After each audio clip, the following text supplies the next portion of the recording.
Essential question 3 is what key events marked the move toward American independence? One is the First Continental Congress was formed in 1774. It was formed to coordinate resistance to the coercive or intolerable acts. And the most prominent political leaders from 12 colonies, Georgia didn't send anybody, sent delegates to this to act to coordinate this resistance. The First Continental Congress called for another non-importation movement and another homespun or domestic manufacturing movement. And finally, they formed committees of safety. And these committees of safety would act as extra-legal colonial governments whose authority derived from the people rather than Great Britain. These committees of safety are going to effectively serve as the colonial, sort of like patriot governments during the Revolutionary War. The fight for independence actually begins at the battles of Lexington and Concord, and this starts when British troops from Boston march out in an attempt to seize a weapons store that's off in Concord. Colonial militiamen are warned by Paul Revere, and then they confront British troops, forcing them to retreat to Boston, where British troops are surrounded. After the battles of Lexington and Concord, more fighting is going to break out elsewhere, such as here at Bunker Hill, which is actually Breed's Hill. It's just sort of misnamed. But we see fighting begin after the battles of Lexington and Concord. Once actual fighting has started, the Second Continental Congress is going to be formed in 1775. And they are going to authorize the raising of a continental army to fight against the British. They're going to authorize the printing of money to fund that continental army. And finally, they're going to authorize George Washington as the commander of this continental army. And thus, the fight for independence has officially begun with this act. Also important here is Thomas Paine's pamphlet Common Sense, which is published in 1776.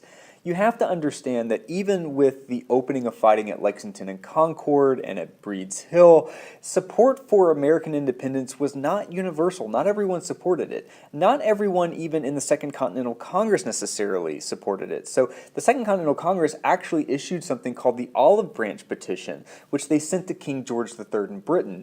It affirmed the colonists' loyalty to the king and pleaded for reconciliation. They actually blamed everything on Parliament. Unfortunately, the Olive Branch Petition was rejected by King George III, who said that the colonies were in open rebellion, meaning that at that point, the die is sort of cast, and the colonies are in an independence movement against Britain. But among the average colonial citizen, not everybody supported independence, and that's why Thomas Paine's Common Sense is so important. Common Sense was a political pamphlet that called for independence from Britain. It opposed monarchy in principle and advocated for a republican government and made an argument for why that would be more beneficial for the American colonies.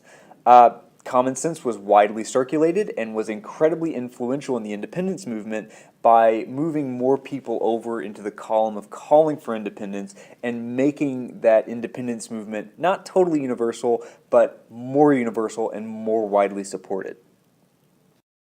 Of course, a seminal event in the move toward independence is going to be the Declaration of Independence, which was issued in 1776.